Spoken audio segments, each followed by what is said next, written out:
السلام علیکم ناظرین کرام، شروع کرتی ہوں اللہ تعالیٰ کے بابرکت نام سے جو بڑا مہربان اور نہایت رحم والا ہے۔ حضرت بلال سے ایک صاحب نے پوچھا کہ حضور صلی اللہ علیہ وآلہ وسلم کی خراجات کی کیا صورت تھی؟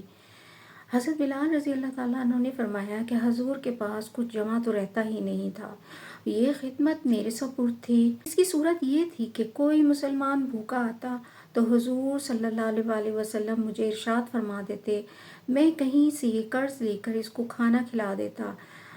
کوئی ننگا آتا تو مجھے ارشاد فرما دیتے کہ کسی سے قرض لے کر اس کو کپڑا دلا دو۔ یہ صورت ہوتی رہتی تھی۔ ایک مرتبہ ایک مشرک مجھے ملا، اس نے مجھ سے کہا، مجھے وسعت اور ثروت حاصل ہے، تو کسی سے قرض نہ لیا کر، جب ضرورت ہوا کرے مجھ ہی سے قرض لیا کر۔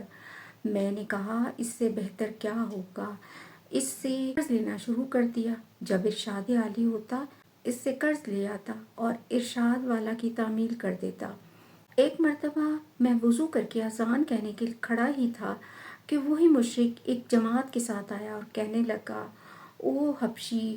میں ادھر متوجہ ہوا تو ایک دم بے تحاشا گالیاں دینے لگا اور برا بھلا جو منہ میں آیا کہنے لگا کہ مہینہ ختم ہونے میں کتنے دن باقی ہیں؟ میں نے کہا قریب ختم کے ہیں۔ کہنے لگا 4 دن باقی ہیں، اگر مہینہ کے ختم تک میرا سب قرضہ ادا نہ کیا تو تجھے اپنے قرضے میں غلام بناؤں گا اور اسی طرح بکریاں چراتا پھرے گا جیسے پہلے تھا۔ یہ کہہ کر چلا گیا۔ میں تمام دن رنج و صدمے سے سوار رہا۔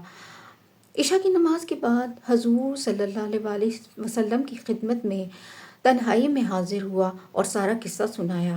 عرض کیا، یا رسول اللہ، نہ آپ کے پاس اس وقت ادا کرنے کو فوری انتظام ہے اور نہ کھڑے کھڑے میں کوئی انتظام کر سکتا ہوں، وہ ذلیل کرے گا، اس لیے اگر اجازت ہو تو قرضہ اترنے کا انتظام ہونے تک میں کہیں روپوش ہو جاؤں۔ جب آپ کے پاس کہیں سے کچھ آ جائے گا تو میں حاضر ہو جاؤں گا۔ یہ کہہ کر میں گھر آیا، تلوار لی، ڈھال اٹھائی۔ یہی سامان سفر تھا، جوتا اٹھایا اور صبح ہونے کا انتظار کرتا رہا کہ صبح کے قریب کہیں چلا جاؤں گا۔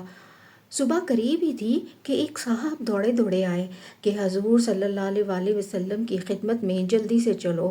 میں حاضر خدمت ہوا تو دیکھا 4 اونٹنیاں جن پر سامان لدا ہوا تھا بیٹھی ہیں۔ حضور صلی اللہ علیہ وآلہ وسلم نے کہا، خوشی کی بات سناؤں کہ اللہ تعالیٰ نے تیرے قرض کی باقی کا انتظام فرما دیا، یہ اونٹنیاں بھی تیرے حوالے ہیں، ان کا سب سامان بھی۔ فدق کے رئیس نے یہ نذرانہ مجھے بھیجا ہے۔ میں نے اللہ کا شکر ادا کیا اور خوشی خوشی ان کو لے کر دیا اور سارا قرض ادا کر کے واپس آیا۔ حضور صلی اللہ علیہ وآلہ وسلم مسجد میں انتظار فرما رہے تھے۔ میں نے واپس آ کر عرض کیا، حضور اللہ کا شکر ہے، حق تعالیٰ نے سارے قرضے سے آپ کو سبکدوش کر دیا، اب کوئی چیز بھی قرضے کی باقی نہیں رہی۔